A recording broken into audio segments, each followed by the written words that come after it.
11월의 차갑고 맑은 공기가 창문 틈새로 스며들었습니다. 박정숙은 거실 소파에 앉아 따뜻한 차 한 잔을 손에 들고 있었습니다. 68세의 나이, 회색 머리카락이 반쯤 섞인 단발머리, 그리고 깊게 패인 눈가의 주름. 그녀의 얼굴은 오랜 세월 삶의 무게를 견뎌온 사람의 것이었습니다. 남편이 세상을 떠난 지 이제 1년이 지났습니다. 장례식 이후 처음으로 찾아온 평화였습니다. 그녀는 이제야 창문을 활짝 열 수 있었고 늦은 밤 불을 켜고 책을 읽을 수 있었습니다. 누군가의 발소리에 움츠러들지 않아도 되는 밤이었습니다. 정숙은 43년 동안 초등학교 교사로 살았습니다. 아이들 앞에서 그녀는 언제나 따뜻하고 단호한 선생님이었습니다. 하지만 퇴근 후 집으로 돌아가는 발걸음은 언제나 무거웠습니다.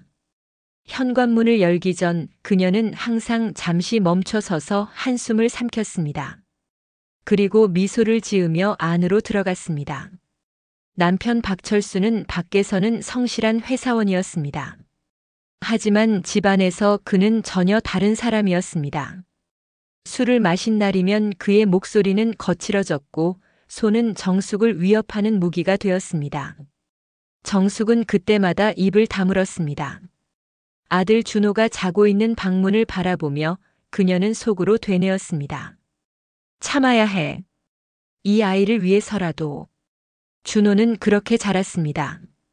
아버지의 폭력을 보며 어머니의 침묵을 보며 성인이 되었습니다.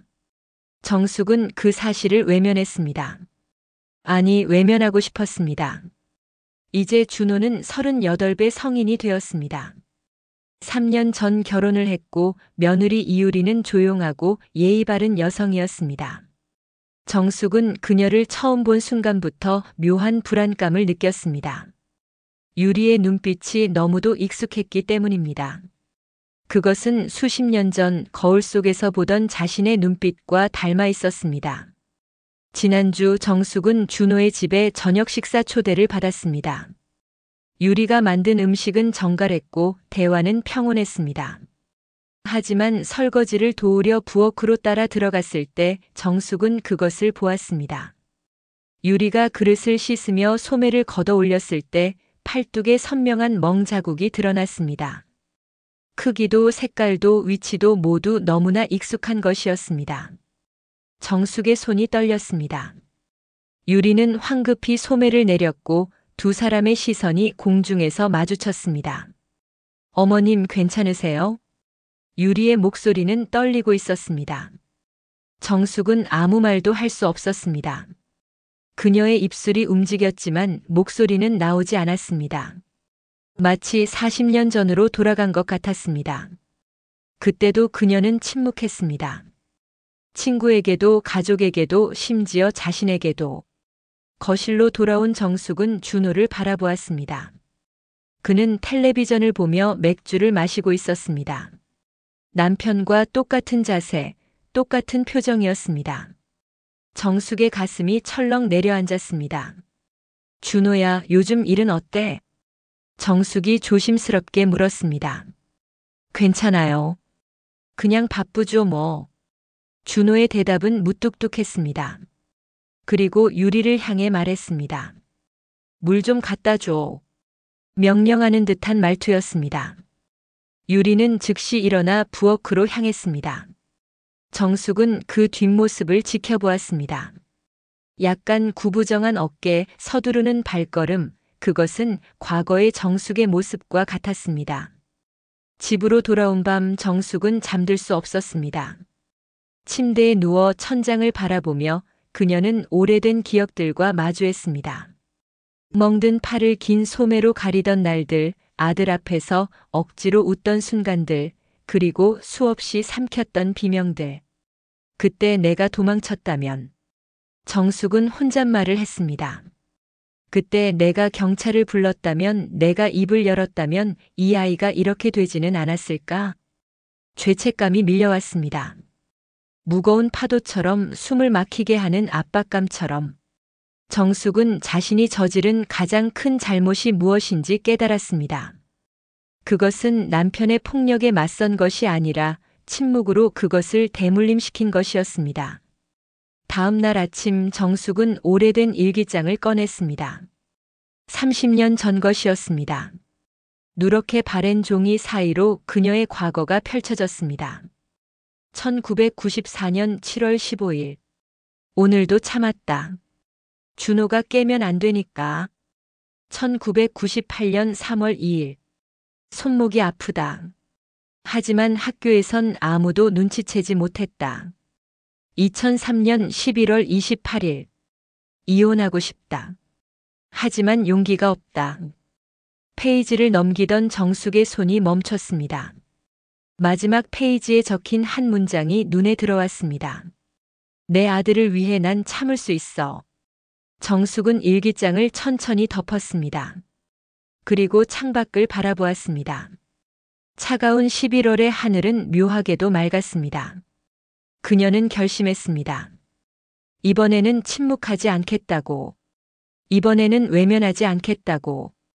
비록 그것이 자신의 아들이라 할지라도 폭력 앞에서 다시 한번 눈을 감는다면 그것은 자신도 가해자가 되는 일이라는 것을 이제는 알고 있었습니다. 정숙은 핸드폰을 집어들고 오래된 연락처를 찾았습니다. 김태진 변호사. 오래된 지인이었습니다. 그녀는 떨리는 손으로 통화 버튼을 눌렀습니다. 신호음이 울리는 동안 정숙은 조용히 중얼거렸습니다. 이번에는 꼭 해결해야 해. 그날 68세 할머니의 긴 침묵이 깨지기 시작했습니다. 김태진 변호사의 사무실은 서울 시내 오래된 건물 3층에 있었습니다. 정숙은 좁은 계단을 올라가며 숨을 고르고 있었습니다. 정숙 씨, 오랜만이야. 김태진은 반갑게 맞이했지만 정숙의 굳어진 표정을 보고 심각한 상황임을 금세 눈치를 챘습니다. 그는 조용히 차를 따르며 기다렸습니다. 태진 씨, 저 상담 좀 하고 싶어서요. 정숙의 목소리가 잠겼습니다. 가정폭력 관련된 건데요. 준호가? 김태진의 표정이 굳어졌습니다. 정숙은 고개를 끄덕였습니다. 그리고 지난주 본 멍 자국에 대해 이야기했습니다.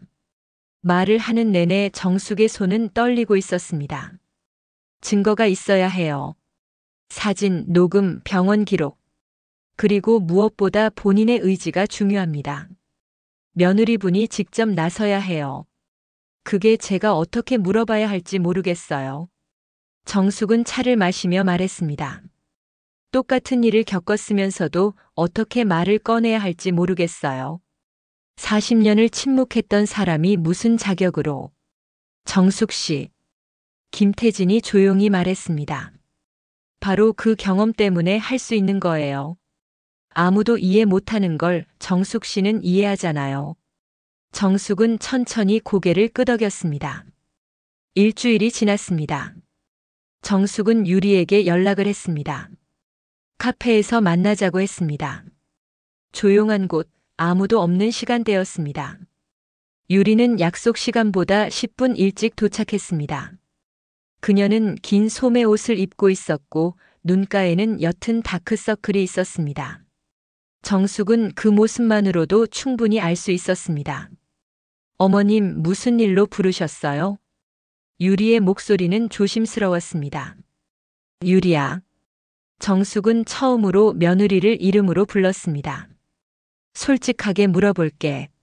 준호가 너한테 손을 대니? 순간 유리의 얼굴이 하얗게 질렸습니다. 그녀는 황급히 고개를 저었습니다. 아니에요. 그런 거 아니에요. 나도 그렇게 말했어. 정숙이 조용히 말했습니다. 43년 동안 아무에게도 말 안 했어. 괜찮다고, 넘어져서 그런 거라고, 문에 부딪혀서 그런 거라고 변명했지. 유리의 눈에 눈물이 고이기 시작했습니다. 어머님, 지난주에 봤어. 내 팔에 있던 거. 정숙은 손을 뻗어 유리의 손을 잡았습니다. 나처럼 살지 마. 제발. 그 순간 유리가 무너졌습니다. 카페 구석에서 그녀는 소리 없이 울었습니다. 30분 넘게 울고 나서야 유리는 입을 열었습니다. 처음엔 욕만 했어요. 밥이 맛없다고, 빨래를 제대로 안 했다고. 그러다가 어느 날 손찌검을 시작했어요. 유리는 떨리는 목소리로 말을 이었습니다. 제가 잘못해서 그런 줄 알았어요. 제가 더 잘하면 괜찮아질 줄 알았어요. 근데 점점 더 심해지지? 정숙이 물었습니다. 유리는 고개를 끄덕였습니다. 이제는 매일이에요. 퇴근하고 들어오면 트집을 잡아요. 친구 만나지 말라고 하고 휴대폰 검사하고 통장 관리도 다 하겠다고. 유리야. 정숙은 유리의 두 손을 꽉 잡았습니다. 그건 사랑이 아니야. 그건 통제야. 폭력이야. 근데 어머님 전 갈 곳이 없어요. 부모님은 몇 년 전에 돌아가셨고 친척들도 다 멀리 있고 그리고 준호가 알면. 유리의 목소리가 다시 떨렸습니다. 죽일 것 같아요. 정숙은 유리의 말을 듣는 순간 가슴이 무너지는 것 같았습니다. 40년 전 자신도 똑같은 말을 했었습니다. 똑같은 공포를 느꼈었습니다. 안 죽어. 우리가 지킬 거야. 정숙의 목소리는 단호했습니다. 내가 그때 하지 못한 거 이번엔 반드시 할 거야. 정숙과 유리는 김태진을 다시 만났습니다. 이번에는 셋이 함께였습니다. 김태진은 A사 용지 한 장을 꺼내 펼쳤습니다. 일단 증거를 모아야 합니다. 폭언이나 폭력이 있을 때마다 녹음하세요. 휴대폰 녹음 기능을 켜두세요. 유리는 메모를 하며 고개를 끄덕였습니다. 멍이나 상처가 생기면 바로 사진을 찍으세요. 날짜가 표시되게. 그리고 가능하면 병원에 가서 진단서를 받아두세요. 병원에 가면 준호가 알아요. 유리가 걱정스럽게 말했습니다. 일단은 사진만이라도. 그리고 일기를 쓰세요. 언제, 어디서 무슨 일이 있었는지. 구체적으로. 김태진은 신중하게 말했습니다. 그리고 가장 중요한 건 위험하다 싶으면 바로 신고하세요. 112에 전화하세요. 목숨보다 중요한 증거는 없습니다. 신고하면 그 다음은요? 유리가 물었습니다. 이혼 소송을 준비합니다. 재산 분할, 위자료 그리고 필요하면 접근 금지 명령도 신청할 수 있어요. 김태진은 유리를 똑바로 바라보며 말했습니다. 시간이 걸릴 겁니다. 쉽지도 않을 거예요. 하지만 반드시 이길 수 있습니다. 집으로 돌아오는 길 정숙은 유리와 함께 걸었습니다. 해가 지고 거리에 불빛이 켜지기 시작했습니다. 어머님, 유리가 조용히 말했습니다. 두려워요. 정말 할 수 있을까요? 나도 두려워. 정숙이 솔직하게 답했습니다. 하지만 안 하면 더 두려워. 10년 후에도 20년 후에도 이렇게 사는 게 더 무섭지 않니? 유리는 대답하지 않았습니다. 하지만 그녀의 눈빛은 조금 달라져 있었습니다. 공포 속에 작은 결의가 싹트고 있었습니다. 유리야, 내가 옆에 있을게. 정숙이 말했습니다. 절대 혼자 두지 않을 거야. 그날 밤 정숙은 다시 일기장을 펼쳤습니다. 그리고 새로운 페이지에 적었습니다. 오늘 며느리와 약속했다. 이번에는 도망치지 않기로. 이번에는 침묵하지 않을 거야. 그래도 아들을 잃을지도 모른다는 생각에 두렵다. 하지만 준호도 변해야 한다. 그와 같은 사람이 되게 할 순 없어. 정숙은 펜을 내려놓고 창밖을 바라보았습니다. 차갑고 어두운 밤이었지만 그녀의 마음속에는 작은 불빛이 켜지고 있었습니다. 싸움은 이제 시작이었습니다. 정숙은 매일 밤 유리에게서 문자를 받았습니다.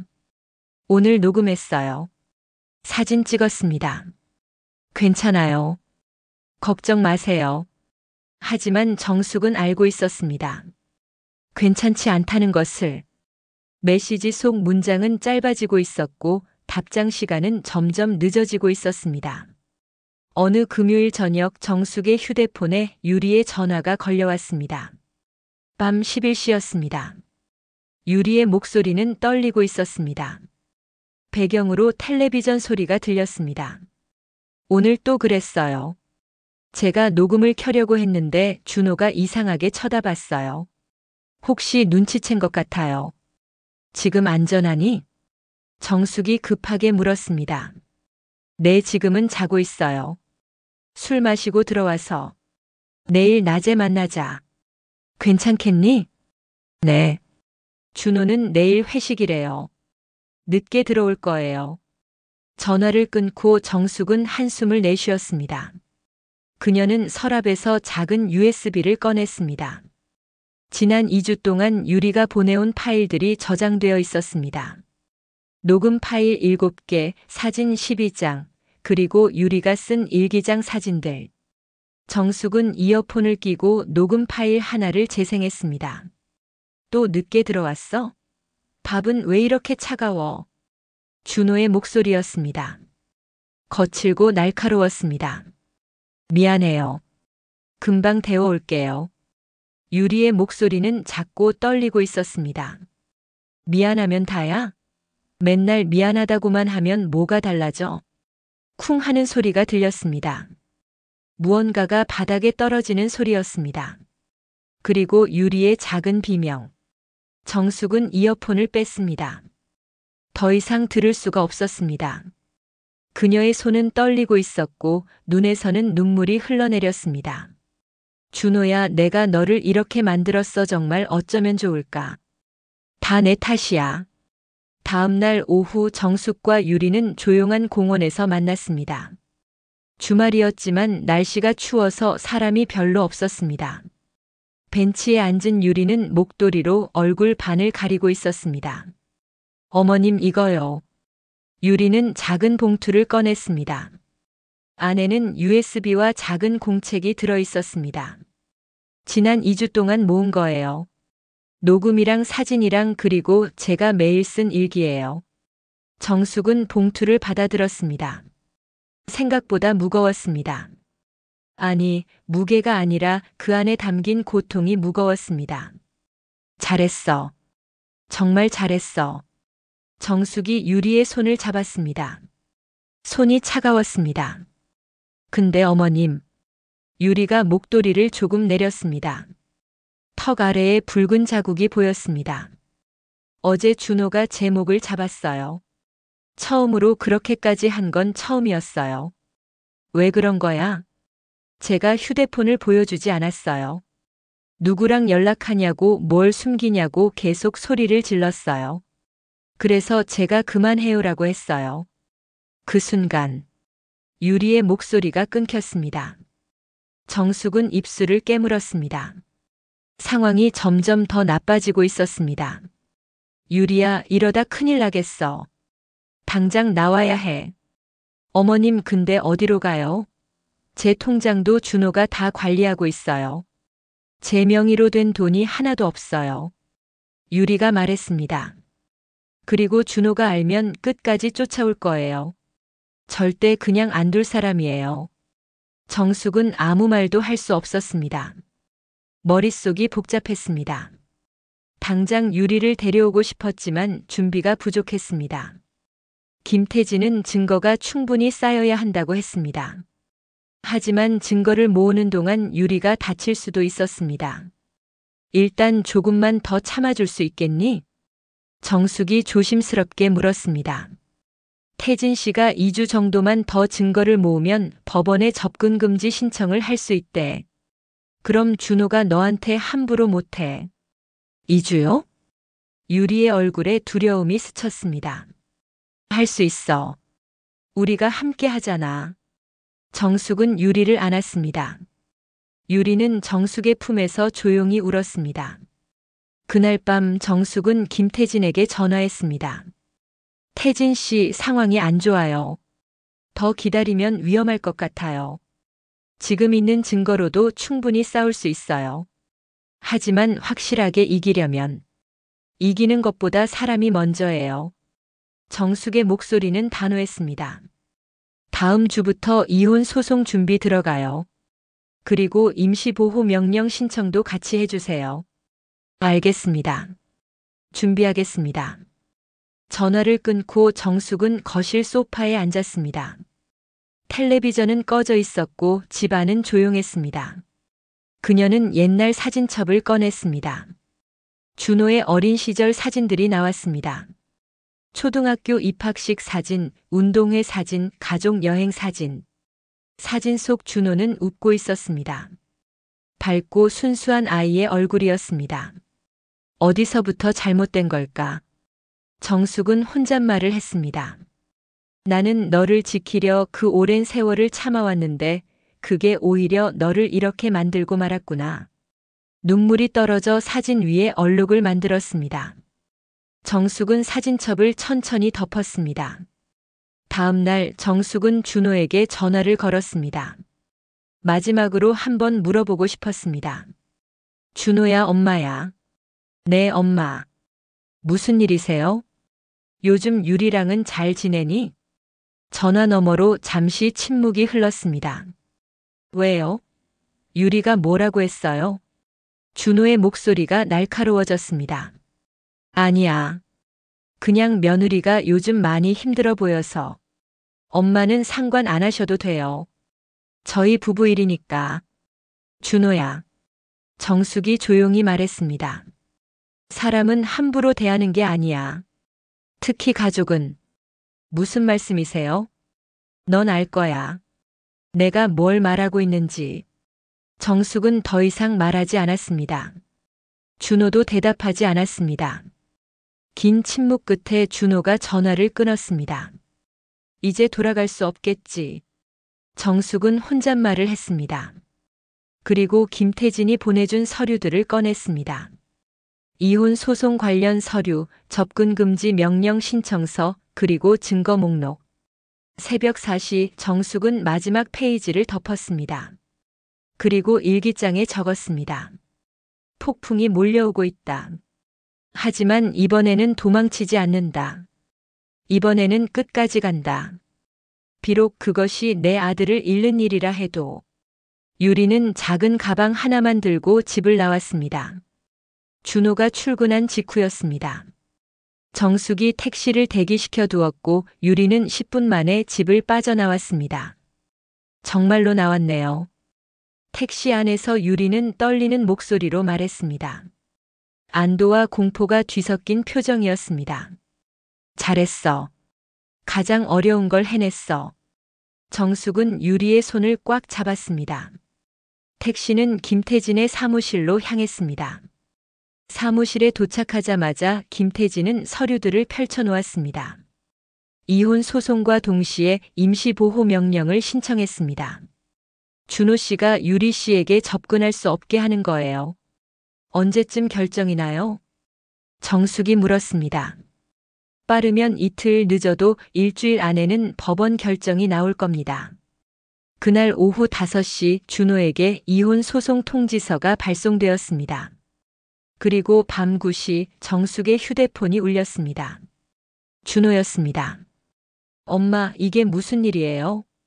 준호의 목소리는 격앙되어 있었습니다. 유리가 갑자기 사라졌는데 변호사 사무실에서 이혼 소송 서류가 왔다고요? 엄마도 아는 거예요? 정숙은 숨을 깊게 들이쉬었습니다. 안다. 내가 도왔어. 뭐라고요? 전화 너머로 잠시 침묵이 흘렀습니다. 그리고 준호의 목소리가 낮게 깔렸습니다. 엄마도 똑같잖아요. 뭐? 엄마도 아빠한테 맞으면서 평생 살았잖아요. 그러면서 저한테 뭐라고 할 자격이 있어요? 정숙의 가슴이 철렁 내려앉았습니다. 예상했던 말이었지만 실제로 듣는 건 달랐습니다. 그래서 더 막아야 하는 거야. 정숙의 목소리가 떨렸습니다. 내가 참았던 게 잘못이었어. 그게 너를 이렇게 만들었어. 넌 아빠한테 배운 대로 살고 있는 거야. 전 아빠랑 달라요. 준호가 소리쳤습니다. 아빠는 정말 나쁜 사람이었어요. 전 그것보다는 나아요. 준호야. 정숙이 조용히 말했습니다. 조금 덜 때리면 괜찮은 거야? 조금만 상처 주면 괜찮은 거야? 그게 사랑이야? 넌 어릴 때 봤잖아. 내가 얼마나 무서워했는지, 얼마나 작아졌는지. 근데 유리도 지금 그렇게 살고 있어. 그건 유리가 예민해서 그래요. 준호의 목소리에 힘이 빠졌습니다. 저도 노력했어요. 화를 참으려고 했어요. 근데 자꾸 아빠 생각이 나요. 어릴 때 봤던 게 자꾸 떠올라요. 정숙은 눈을 감았습니다. 아들의 고백이 가슴을 찔렀습니다. 그래. 내가 본 거 나도 알아. 그래서 내가 더 미안해. 내가 너를 지켜줬어야 했는데. 엄마. 근데 준호야, 내가 본 걸 그대로 따라하면 안 돼. 그건 변명이 아니야. 이젠 내가 멈춰야 해. 준호는 대답하지 않았습니다. 통화는 그렇게 끊어졌습니다. 3일 후 법원에서 임시보호 명령이 결정되었습니다. 준호는 유리에게 100m 이내로 접근할 수 없게 되었습니다. 하지만 준호는 순순히 받아들이지 않았습니다. 저는 아내를 사랑했어요. 조금 감정적이었을 뿐이에요. 첫 조정 기일에서 준호는 계속 변명했습니다. 결혼 생활에 다툼이야 있을 수 있잖아요. 그걸 가지고 이혼을 하겠다는 건 너무 과하지 않나요? 판사는 김태진을 바라보았습니다. 변호인, 증거를 제시하십시오. 네, 판사님. 김태진은 서류 뭉치를 제출했습니다. 피해자가 3개월 동안 녹음한 파일 17건, 상처 사진 12장, 병원 진료 기록 3건, 그리고 일기장입니다. 일기에는 날짜, 시간, 장소, 구체적인 폭력 내용이 기록되어 있습니다. 판사는 서류들을 천천히 살펴보았습니다. 특히 녹음 파일 일부를 재생했습니다. 법정 안에 준호의 고함 소리가 울려 퍼졌습니다. 또 늦게 들어왔어? 밥은 왜 이렇게 차가워? 죄송해요. 금방 데워올게요. 미안하면 다야? 넌 맨날 미안하다고만 하지. 쿵 하는 소리. 그리고 유리의 작은 비명. 법정이 조용해졌습니다. 유리는 고개를 숙이고 있었고 정숙은 그녀의 손을 잡고 있었습니다. 준호는 창백한 얼굴로 앉아 있었습니다. 피고인. 판사가 준호를 바라보았습니다. 이것이 당신이 말한 조금 감정적이었다는 것입니까? 준호는 입술을 깨물었습니다. 대답하지 못했습니다. 다음 기일에 최종 판단을 내리겠습니다. 그 전까지 피고인은 접근 금지 명령을 반드시 준수하십시오. 법정을 나서는 길 준호가 멀리서 정숙을 바라보았습니다. 정숙도 아들을 바라보았습니다. 두 사람의 시선이 공중에서 마주쳤습니다. 준호의 눈에는 분노와 혼란이 뒤섞여 있었습니다. 다음 날 정숙은 혼자 강변을 걸었습니다. 겨울바람은 차가웠지만 하늘은 맑았습니다. 그녀는 벤치에 앉아 강물을 바라보았습니다. 지난 한 달이 주마등처럼 스쳐 지나갔습니다. 유리의 멍 자국을 본 날, 김태진을 찾아간 날, 증거를 모으던 밤들, 그리고 준호와의 통화. 내가 잘하고 있는 걸까? 정숙은 혼잣말을 했습니다. 아들을 법정에 세운다는 것. 그것은 어머니로서 할 수 있는 가장 어려운 선택이었습니다. 휴대폰이 울렸습니다. 유리였습니다. 어머님, 지금 어디세요? 강변이야. 산책 중이야. 혼자세요? 제가 갈게요. 30분 후 유리가 도착했습니다. 그녀는 정숙 옆에 앉았습니다. 두 사람은 한동안 말없이 강물을 바라보았습니다. 어머님. 유리가 먼저 입을 열었습니다. 어머님 괜찮으세요? 아들을 법정에 세우는 게 얼마나 힘든 일인지. 힘들지. 정숙이 솔직하게 대답했습니다. 내가 낳은 아이인데 어떻게 힘들지 않겠니? 근데 유리야, 나는 그 아이한테 미안해. 네. 내가 준호를 그렇게 만들었어. 그의 아빠가 나한테 하는 걸 그 아이가 고스란히 다 봤거든. 어릴 때부터. 정숙의 눈에 눈물이 고였습니다. 내가 도망쳤어야 했어. 아니면 경찰을 불렀어야 했어. 근데 난 참기만 했어. 준호를 위해서라고 생각했는데 어머님 잘못이 아니에요. 유리가 정숙의 손을 잡았습니다. 준호는 이미 어른이에요. 선택할 수 있었어요. 아버지처럼 살지 않을 수도 있었어요. 그래도 어머님이 지금 하시는 게 진짜 사랑이에요. 유리가 말했습니다. 준호를 그냥 두면 그 사람은 평생 이렇게 살 거예요. 누군가를 아프게 하면서 어머님이 멈춰 세우는 거예요. 정숙은 유리를 안았습니다. 두 사람은 겨울 강변에서 한참을 그렇게 있었습니다. 일주일 후 정숙은 우편함에서 편지 한 통을 발견했습니다. 준호의 필체였습니다. 그녀는 떨리는 손으로 편지를 열었습니다. 엄마, 법정에서 녹음을 들었을 때 제 목소리였는데도 아빠 목소리 같았어요. 어릴 때 듣던 그 소리. 제가 제일 싫어하던 그 소리. 근데 그게 제 입에서 나오고 있었어요. 엄마, 전 정말 아빠처럼 되고 싶지 않았어요. 근데 어쩔 수가 없었어요. 화가 나면 자꾸 그때가 떠올라요. 엄마가 무서워하던 모습. 엄마가 숨죽이던 모습. 그걸 유리한테 똑같이 하고 있었네요. 엄마, 저 어떻게 해야 해요? 편지는 거기서 끝이었습니다. 정숙은 편지를 가슴에 꼭 안았습니다. 그리고 조용히 울었습니다. 희망이 보였습니다. 작지만 확실한 희망이었습니다. 준호가 드디어 자신을 보기 시작한 것입니다. 정숙은 책상에 앉아 답장을 쓰기 시작했습니다. 준호야, 내가 깨달은 것부터 시작이야. 내가 아빠를 닮았다는 걸 인정하는 것. 그게 첫걸음이야. 이제 책임을 져야 해. 법이 정한 처벌을 받고 상담을 받고 진심으로 변하려고 노력하는 거야. 그게 내가 아빠와 달라지는 길이야. 그게 내가 사람으로 돌아오는 길이야. 엄마는 기다릴게. 진짜 변한 내 모습을. 편지를 봉투에 넣으며 정숙은 창밖을 바라보았습니다.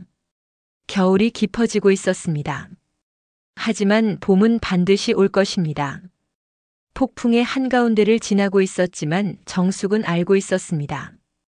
이 폭풍을 지나면 진짜 평화가 올 것이라는 것을. 법원의 최종 판결이 내려졌습니다. 피고 박준호는 배우자 폭행 및 협박, 불법 감금 혐의에 대해 유죄로 판단합니다. 징역 1년 사회봉사 200시간, 그리고 가정폭력 재범 방지 상담 프로그램 이수를 명합니다. 판사의 목소리가 법정 안에 울려 퍼졌습니다. 다만 피고인이 자신의 잘못을 인정하고 반성의 의사를 보인 점, 피해자에 대한 진심 어린 사과의 편지를 제출한 점을 참작하여 집행유예 2년을 선고합니다. 유리는 조용히 눈물을 흘렸습니다. 정숙은 그녀의 손을 꽉 잡고 있었습니다. 준호는 고개를 숙인 채 미동도 하지 않았습니다. 이호는 원고의 청구를 인용합니다. 재산 분할과 위자료에 대해서는 별도로 판단하겠습니다. 판결이 끝나고 법정 밖으로 나왔을 때 유리는 한참을 서서 하늘을 바라보았습니다. 차가운 공기였지만 묘하게도 따뜻하게 느껴졌습니다. 끝났네요. 유리가 작게 말했습니다. 응, 끝났어. 정숙이 대답했습니다. 3월이 되었습니다. 봄이 오고 있었습니다. 유리는 작은 꽃집을 열었습니다. 유리화원이라는 이름이었습니다.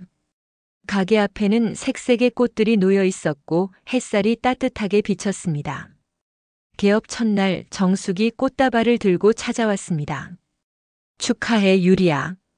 어머님 오셨어요. 유리는 밝게 웃었습니다. 예전에 불안하고 작았던 모습은 사라지고 자신감 있는 표정이었습니다. 어머님도 이제 편하게 지내세요. 더 이상 걱정 안 하셔도 돼요. 걱정은 무슨. 난 내가 잘 되는 게 제일 기뻐. 두 사람은 가게 안에 앉아 차를 마셨습니다. 창밖으로 봄바람이 불어왔습니다. 어머님, 준호는 어떻게 지내요? 유리가 조심스럽게 물었습니다. 상담 받으러 다니더라. 일주일에 2번씩. 정숙이 대답했습니다. 쉽지 않을 거야. 평생 몸에 밴 걸 고치는 건. 근데 노력은 하고 있더라. 다행이에요. 유리가 말했습니다. 준호가 변하길 바라요. 진심으로.